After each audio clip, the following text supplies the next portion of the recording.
হাসবুনাল্লাহু ওয়া নিমাল ওয়াকিল এর মানে শুধু একটি বাক্য নয়, এটা একটা ভরসা, একটা শান্তি, একটা সাহস।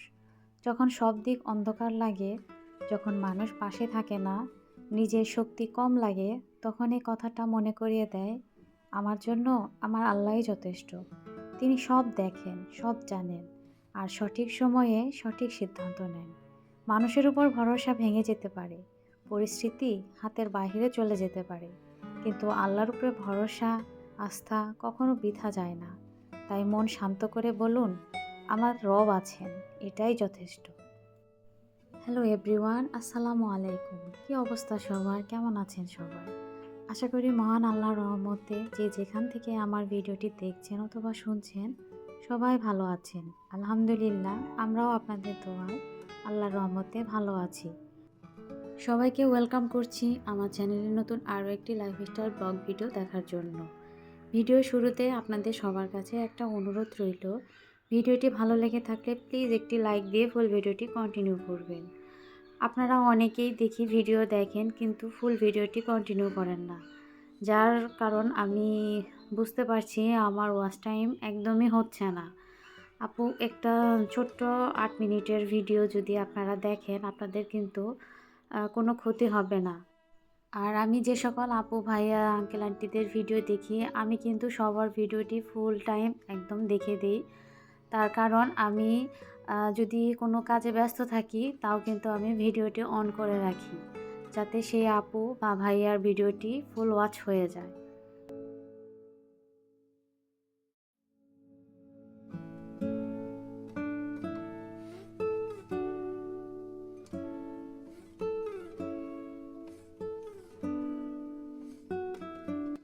তো সকালবেলায় অনেক কাজই করে নিয়েছি অফ ক্যামেরায়, এবং তার সাথে আমি কিন্তু গোসলও করে নিয়েছি। তো এটা হচ্ছে বাচ্চাদের স্কুল থেকে আনতে যাব তার আগে আর কি। তো টুকিটাকি মোছামুছি করছিলাম। তো এই জিনিসগুলো দেখা যায় প্রচণ্ড পরিমাণে ধুলো পড়ে যায়।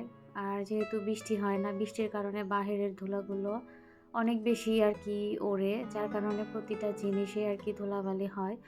তো প্রতিদিন মুছতে পারলে ভালো হয়, আর প্রতিদিন যেহেতু মুছতে পারি না, সময় আর কি বের করতে পারি না, তো এই জন্য আর কি 2 দিন 3 দিন পর পর আর কি এগুলো মুছে নিই। তো সবগুলো জিনিস আমি খুব ভালোভাবে মুছে ক্লিন করে নিলাম। আর বাসার কাজকর্ম শেষ করে তারপরে তো রেডি হয়ে বাচ্চাদের স্কুলে চলে এসেছি। তো ছোট জনকে নিয়ে এসেছি স্কুল থেকে, তো এখন বড় জনের জন্য অপেক্ষা করছি।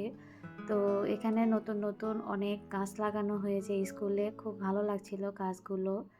আর গাছগুলো খুব সুন্দর লাগছিল, আর এই গাছটা তো বেশি ভালো লাগছিল আমার কাছে। ছোট্ট একটা গাছে মাশাআল্লাহ কত ফুল ফুটেছে, আর সাথে হালকা বাতাস ছিল, যার কারণে পরিবেশটা আরও বেশি ভালো লাগছিল।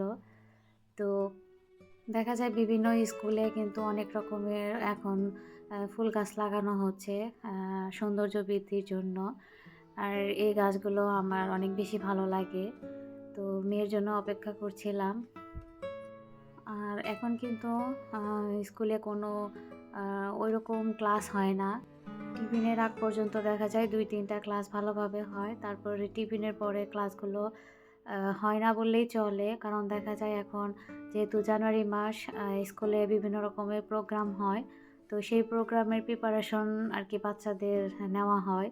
তো সেই কারণে সেই টিফিনের পরে আর কি ওই প্রোগ্রামের প্রিপারেশনগুলো ওনারা করে। তো আমার বাচ্চা দেখা যায় অনেকটা সময় মাঝে মাঝে বোরিং হয়ে যায়, তার ভালো লাগে না, সে বাসায় যেতে চায়।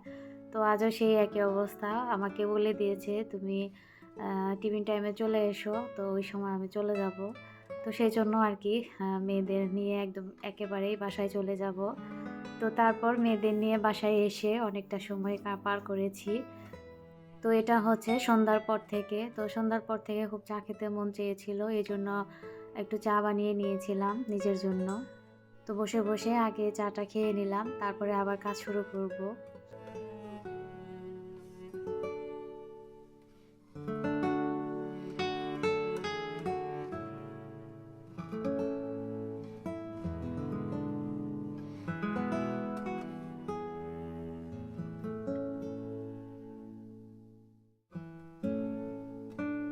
তো শীত আসছে পর থেকে আমি এখন পর্যন্ত কোনো পাটায় বেটে ভর্তা বানাইনি। তো এটা নিয়ে আমার হাসব্যান্ডের খুব অভিযোগ, কারণ উনি ভর্তা খেতে খুব পছন্দ করে। তো বিভিন্ন কারণে আসলে ভর্তা বানানো হয় না। আর ভর্তা শীতের দিনে কিন্তু ভর্তা খেতে অনেক বেশি মজা লাগে। আর এই বছরে আসলে অনেক কিছুতেই আমার ভালো লাগে না। আমার মন দিল ভালো নেই। যার কারণে আসলে ওইভাবে রান্না করতেও কিন্তু খুব একটা ইচ্ছে করে না। তো আজকে সে বারবার বলে গিয়েছে। তো চিন্তা করছিলাম কি ভর্তা বানাবো, কি ভর্তা বানাবো। তো তারপর আর কি মনে হলো যে বাসায় তো আসলে গুঁড়া চিংড়ি যে শুটকিটা ওইটা আমার বাসায় আছে। তো ওটার ভর্তা বানালে কিন্তু খুব বেশি ভালো লাগে। আর এই গুঁড়া শুটকি কিন্তু আসলে ওইভাবে তরকারিতে দিলে খুব একটা ভালো লাগে না, কিংবা খাওয়া যায় কিনা আমার জানা নাই। তো এটাকে ভর্তা বানালে অনেক বেশি মজা হয়। আর আমার বাচ্চারাও এই ভর্তাটা খুব বেশি পছন্দ করে। তাই আর কি চিন্তা ভাবনা তো না করে ভর্তা বানাতে লেগে গেলাম। তো আমি প্রথমে শুকনা মরিচগুলো আর কি ভেজে, তারপর এই পেঁয়াজ, রসুন এবং সাথে কয়েকটা কাঁচামরিচ দিয়ে শুটকি মাছটাকে তেলে ভালো করে আর কি ভেজে নিয়েছি। আর পাটায় ভর্তা বানানোর ক্ষেত্রে আমি সর্বপ্রথম মরিচটাকে আর কি ভালোভাবে বেটে নিই। কারণ শুকনা মরিচ যদি প্রথমে বেটে নেওয়া হয় তাহলে কিন্তু ভালো ফিনিশিং করা যায়, মানে শক্তিটা আর কি কম লাগে। তো এজন্য আমি প্রথমে শুকনা মরিচটা পাটায় একটু বেটে নিলাম। তো তারপর এই শুটকি মাছটা আর কি দিয়ে নিচ্ছি। আর আমার বাসায় এবং আমার ফ্যামিলির কেউই ওইরকম আসলে ঝাল খেতে পারি না আমরা। তো আমাকে ওইরকম ঝাল একটু বুঝে শুনেই দিতে হয়। তো যাই হোক, এখানে কিন্তু আমি ২ থেকে ৩ বার আর কি বাটা দিয়ে নিয়েছি। তাতে কিন্তু আমার ভর্তাটা খুব ভালোভাবে হয়ে গেছে। আর এই যে আমার ভর্তার কিন্তু ফাইনাল লুক। তো আপনারা কমেন্টে আমাকে জানাবেন আপনাদের কাছে কেমন লেগেছে।